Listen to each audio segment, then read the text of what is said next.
तो आज हम लोग 2 मिनट के अंदर कैसे हम लोग ट्रिग्नोमेट्रिक के फंक्शन और इन्वर्स ट्रिग्नोमेट्रिक फंक्शन का डोमेन रेंज जानेंगे। तो देर ना करते हुए जल्दी से स्टार्ट करते हैं। सबसे पहले ट्रिग्नोमेट्रिक फंक्शन,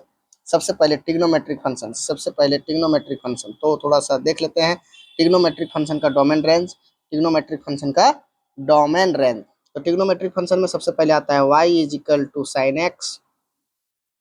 ठीक है, ये पहले लिख लेता हूँ, y is equal to cos x, y is equal to 10x,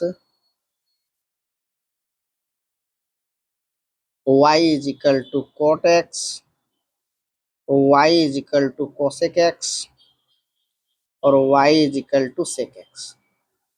देखो साइन एक्स का डोमेन बच्चों जो होता है वो क्या होता है, कोई भी नंबर चलेगा, मैंने x belongs to r। x cos x में भी वही होगा, कोई भी नंबर चलेगा, x belongs to r। 10x में क्या होता है, साइन बाय कॉस, तो कॉस नीचे आ जाने से माने कि जहां जहां कॉस 0 होगा वो नहीं चलेगा, मतलब ये 2n प्लस 1 पाई बाई 2 इसको हटा देना है ना। और n क्या होगा, इंटीजर होगा, याद रखना n क्या होगा, इंटीजर होगा। सेम कोटेक्स में क्या होगा, x बिलोंग्स टू r, ये होता है कॉस बाय साइन, तो साइन वाले में साइन 0 कहाँ होता है, n पाई में 0 होता है, तो n पाई हटा देंगे और n belongs to integer. Cosec में क्या होता है, कोसेक में देखो, कोसेक में 1 बाय साइन होता है, तो x belongs to r, sine तो क्या हटाएंगे हम लोग, n पाई हटाएंगे, नीचे जो रहेगा वो साइन x है ना, तो n बिलोंग्स टू इंटीजर। और कोसेक में क्या होता है, 1 बाय कॉस होता है, तो x belongs to r minus इसमें क्या हटाएंगे, तो 2n प्लस 1 पाई बाई 2 और n बिलोंग्स टू इंटीजर। ठीक है बच्चों, तो रेंज हमारा क्या होता है, इसमें रेंज जो होता है इसकी वैल्यू y होती है। y जो होता है -1 से +1 के बीच का ही होता है, इसमें भी y -1 से +1 का बीच का ही होता है। और इसमें जो होता है y जो होता है कुछ भी रियल नंबर होता है, इसमें भी y कुछ भी रियल नंबर होता है।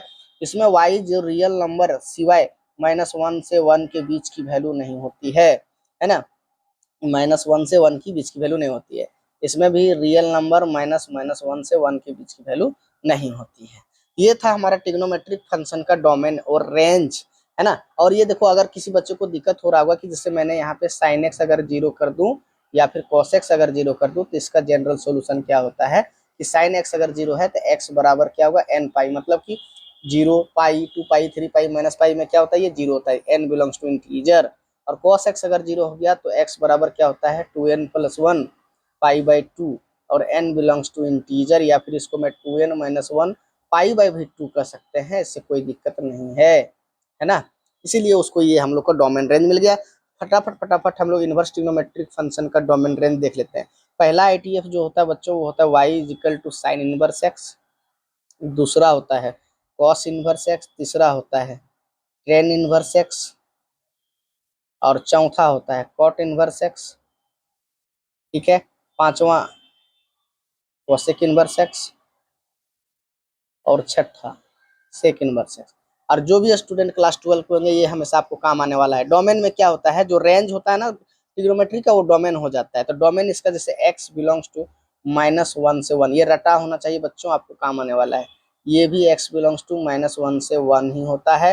10x में x बिलोंग्स टू r होता है, इसमें x बिलोंग्स टू r होता है, इसमें x बिलोंग्स टू r -1 से +1 होता है, इसमें x बिलोंग्स टू r -1 से +1 होता है। सिंपली उसका जो ट्रिग्नोमेट्रिक फंक्शन का जो रेंज था ना उसको किधर कर देना है, डोमेन, जस्ट इनवर्स में जस्ट उल्टा होता है, लेकिन डोमेन रेंज में जाएगा, लेकिन यहाँ पे क्या होगा कि कुछ रिस्ट्रिक्शन हो जाएगा। रिस्ट्रिक्शन इसलिए होगा क्योंकि फंक्शन को 1 1 1 2 होना जरूरी है। इसीलिए जो यहाँ y जो होता है इस पे याद रख लेना, ये प्रिंसिपल वैल्यू भी कहलाता है। ये -π/2 से π/2 होता है, ये क्लोज इंटरवल में। और ये y बिलोंग्स टू 0 से पाई होता है बच्चों। और ये आपका होता है y बिलोंग्स टू -π/2 से π/2, और ये ओपन इंटरवल होता है। यहाँ पे y बिलोंग्स टू 0 से पाई ओपन इंटरवल होता है, यहाँ पे y बिलोंग्स टू -π/2 से π/2, और यहाँ पे क्या छूटेगा, 0 को छोड़ करके। और ये y बिलोंग्स टू 0 से पाई, यहाँ पे -π/2 को छोड़ के, -π/2 को छोड़ के, ऐसे, है ना। तो ये आपका क्या था, तो इन्वर्स ट्रिग्नोमेट्रिक फंक्शन का क्या था, रेंज था। इस छोटे वीडियो से आपको बहुत ही हेल्प मिलने वाला है। क्लास 12 में इससे डायरेक्ट क्वेश्चन पूछता है। मैं इस टाइप से छोटा छोटा क्लिप आपके लिए लाता रहूंगा। बहुत बहुत बहुत बहुत धन्यवाद। चैनल में नए होंगे तो जरूर सब्सक्राइब कर लीजिएगा। धन्यवाद।